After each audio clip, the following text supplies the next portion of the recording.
Today on Sonic, we're talking about the masterpiece, Spiderland by Slint. If you like music and discussing it, make sure to like and subscribe.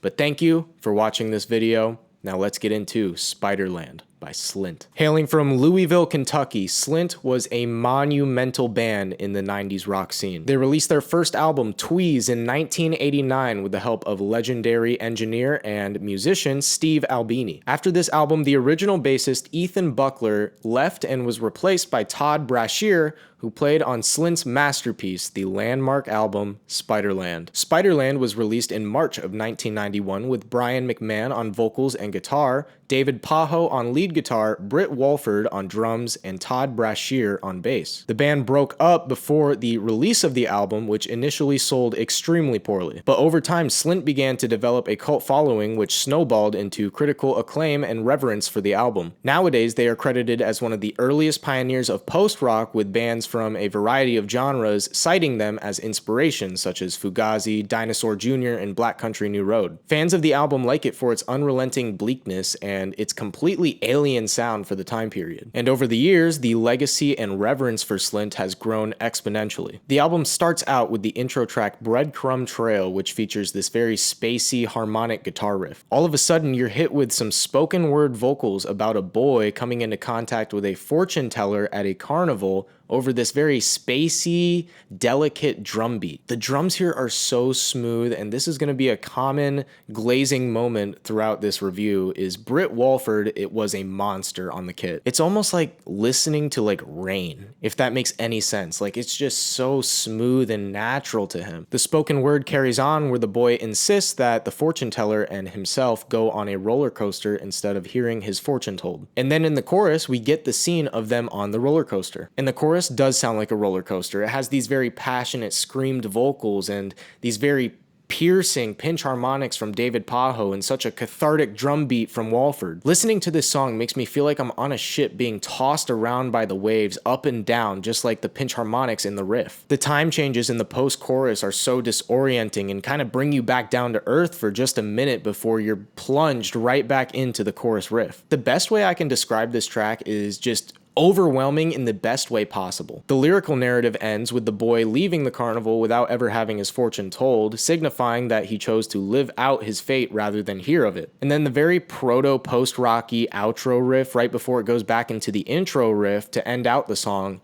is so depressing. Listening to it sounds like succumbing to an illness on your deathbed, but at least you have the knowledge that you fought hard to survive. I was gonna call it slightly hopeful, but it's not even that. It's just like acceptance of defeat with the knowledge that you at least tried your best. And then the intro riff to end out the song just snaps you back into reality and sends you headfirst into the next song, Nosferatu Man. The drums and the guitar riff being in 5/4 give the song a very creepy atmosphere, which is only magnified by the screeching pinch harmonics from Pajo. It feels like tiptoeing through a medieval castle, which is reflective of the lyrics here, which describe the narrator living in a castle pleasing his queen. Once again, love the drums here. There's such a good scrumptious snare tone and a great use of open hi-hats. And then the chorus hits and the distortion hits the guitars and Brian McMahon comes in with these screams. It feels like you just got caught by Dracula in his castle. I also love the single drumstick click in the interlude. That's just a small part that I really appreciate. And the outro riff is very repetitive, and the guitars overtop the drums make for a very odd but satisfying groove. From there, we go into the third track, what is perhaps the most personal track on this album, Don Amon. It has this extremely unsettling twin guitar riff, very dissonant,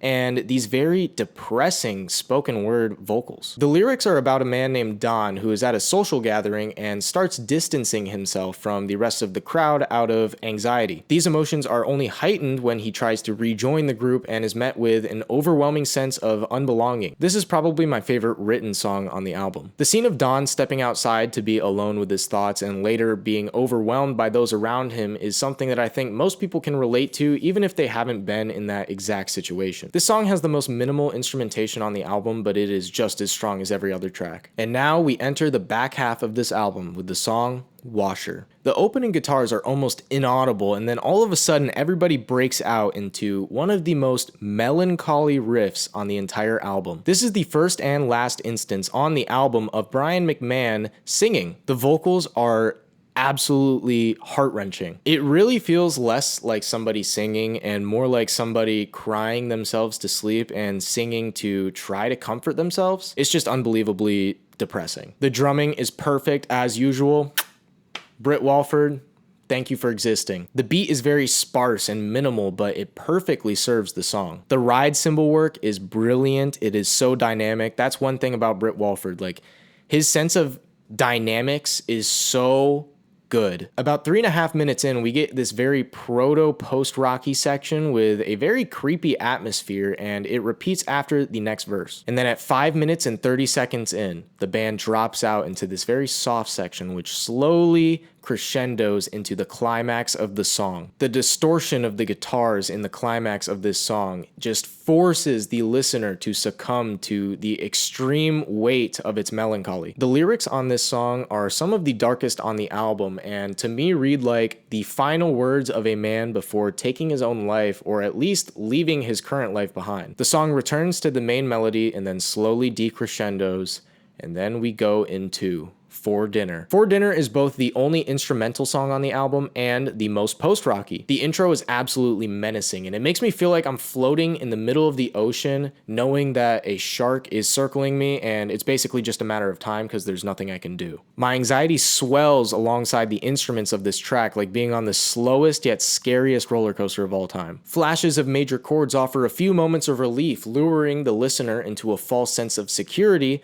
only to be plummeted back into the subtle yet menacing march of the instrumental. The song ends with a major chord vamp and offers faux optimism before the very last track, Good Morning Captain. Good Morning Captain has the best rhythm section groove on this album. It has an iconic bass line and some of the best drumming on the album, which is obviously high praise. Walford perfectly utilizes every single part of the kit, mixing up all of the cymbals, the hi-hats, and using tom fills to fill out the groove. On all tracks, but here especially, Walford seems to be using the drums as a tool for texture just as much as he is for groove. There are so many nuances to his playing that just makes his drumming so magical, like a one-off ride bell hit or like a quick tom fill. The chorus break finally gets to arrive at its final destination during the outro riff and climax of the song, where Brian McMahon is giving the most visceral and passionate vocal performance yet. The vocals at the end of this album, where Brian McMahon is screaming, "I miss you!" Like, no words can describe how that sounds. He sounds absolutely tortured in that song. And I want to discuss the lyrics on this album because they are some of the most poetic and metaphor heavy on the album. It follows the story of a captain who is the only surviving member of his crew, and he stumbles upon this door for help. He eventually sees a child who recognizes his voice and is scared away. The child seems to be a metaphor for the captain's inner child, showing how far he's fallen from his childlike innocence. The song ends with the narrator saying that he's trying to find his way back home and screaming, "I miss you," to his former self. I encourage anybody who loves songwriting or poetry to look deeper into not only this song, but all of the songs and lyrics on the album. Every single aspect of this album was executed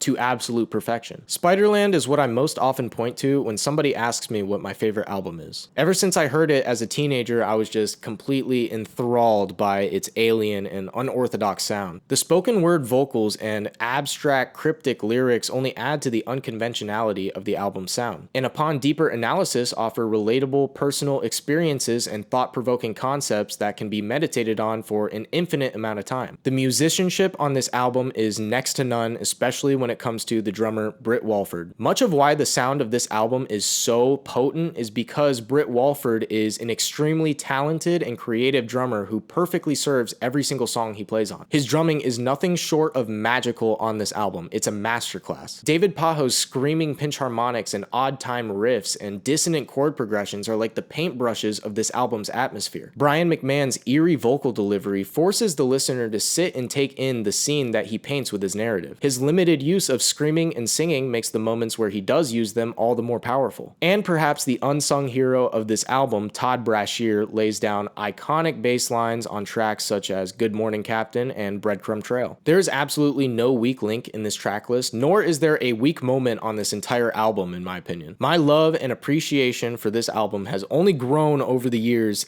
exponentially. If you somehow haven't heard this album yet, please do, because Spiderland by Slint is an absolute masterpiece. I'm going to give Spiderland by Slint A 100. What were you expecting?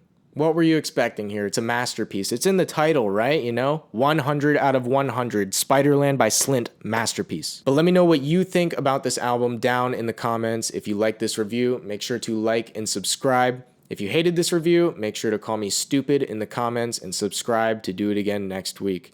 If you want to watch a previous video of mine, I'll have one right here and I'll have one right here.